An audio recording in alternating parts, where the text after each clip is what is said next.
Welcome back to this special program, Entrepreneurial Government, IoT. I'm your host, Francis Rose.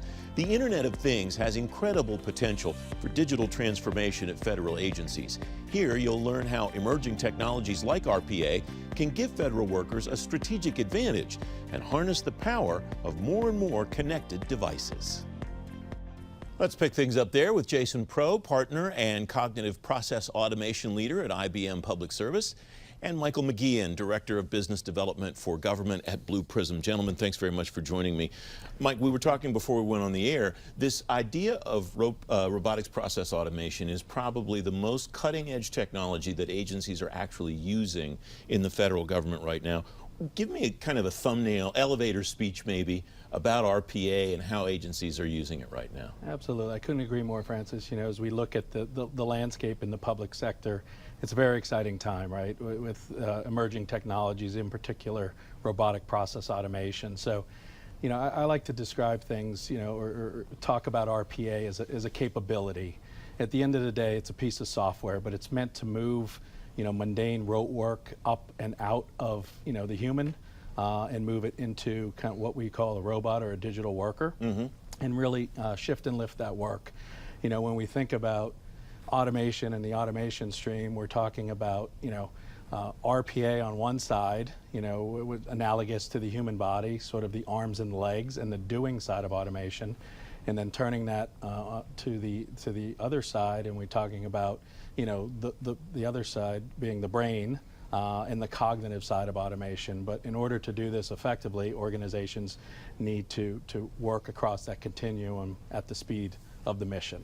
Jason, the Internet of Things is potentially a huge opportunity for people to leverage RPA. What do you see as the nexus of that today, and what do you see on the horizon for people and organizations that are thinking about the merger of these two ideas? Yeah, the two technologies really are emerging and actually pretty complementary to one another in that they help both improve kind of the control of the information and the process underlying it, but then also enable some analysis.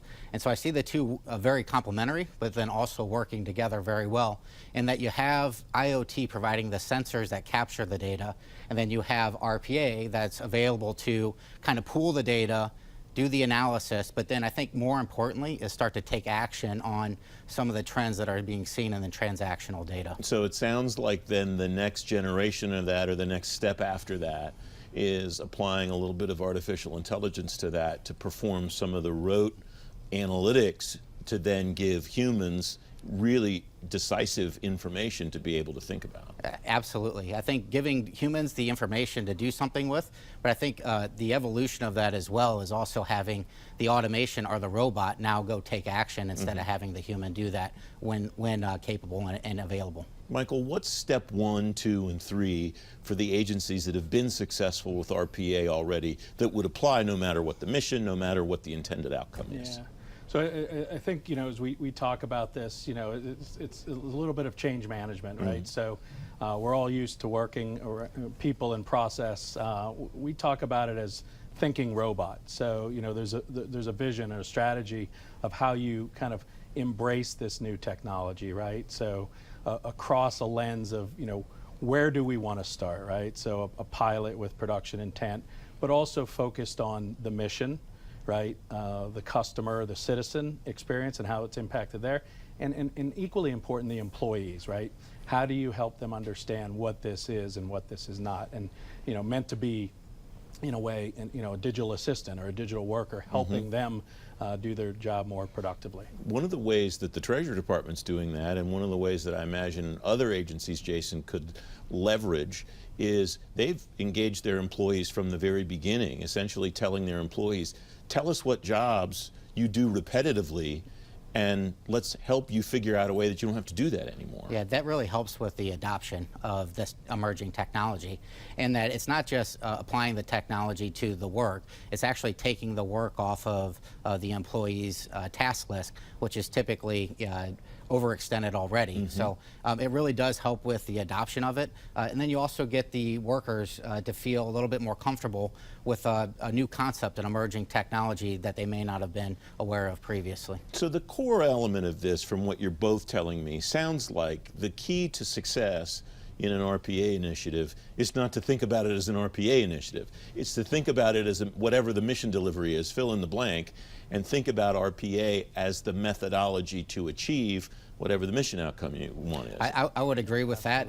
It's also an enabler of the work as opposed to something brand new. I agree with that. Right, and I agree with that. You know, we talk about it as a robotic operating model. So if you're approaching this and, you know, process and the people weren't in place, what would you do, right? With a digital worker and a human worker working side by side. So how would you redefine that? And if you want to call that, you know, shaping, the workforce of the 21st century, or the future of work, you know, that's really where, you know, organizations are driving. You used that term earlier, thinking robot. Give me a little bit more on that, because I think that idea is going to be instrumental down the line for organizations that are trying to figure out what's the best way to use this technology once they've decided, yes, this looks like this makes sense for us to deliver on whatever the mission is. Yeah, so around the playbook or the robotic operating model, a lot of this has to do with the governance and the structure. How do you ingest new automations? How do you, build them out over time and get to scale and enterprise uses, interagency, cross-agency? So, you know, as we look at that, you know, it's really, you know, kind of starting from the ground up and building with that playbook in mind and driving forward. Jason, I want to go back to the workforce idea for a moment. What's important for agencies to think about as they're looking at building a digital workforce, both in hiring people, but also in looking for the skills that are useful among the folks they already have? Maybe they're not even IT people. Maybe they're people who think a certain way or do their jobs a certain way that would port well to thinking about an RPA environment. Yeah, whenever we talk about getting started and looking at how it's going to impact the workforce or how it's going to be adopted at scale, we usually talk about first getting started, but getting started with intent, meaning understanding what are you trying to achieve, what's the impact on the workforce, but then also what's the impact on the underlying systems and the infrastructure associated with that, to ensure that as you move beyond a prototype that you're prepared to actually take this into production. And really the key around the prototype is really starting to understand the value of the technology, but the implications on the workforce and whether you need to retrain or reskill workers, or if you can identify individuals that pick it up without much effort, you can then have them begin to adopt that and be the champions moving forward. Yeah, and just building on that for a minute, you know, as we think about robot, right, we have policies and procedures in place that are all geared towards the human, right? So when we talk about, you know, security and the implications of putting digital workers in place, one of the first reactions is, this is not a human, this is a robot. We don't have a policy, we don't have a procedure. So there's this notion of change management and adoption that, you know, along that continuum and as part of the intelligent automation journey. Michael McGee and Jason Pro, thanks both very much for joining me. I appreciate it. Thank you. Entrepreneurial Government is brought to you in part by Blue Prism. Discover how Blue Prism can help your agency drive operational agility and deliver an impactful citizen experience using RPA. Visit blueprism.com/gov.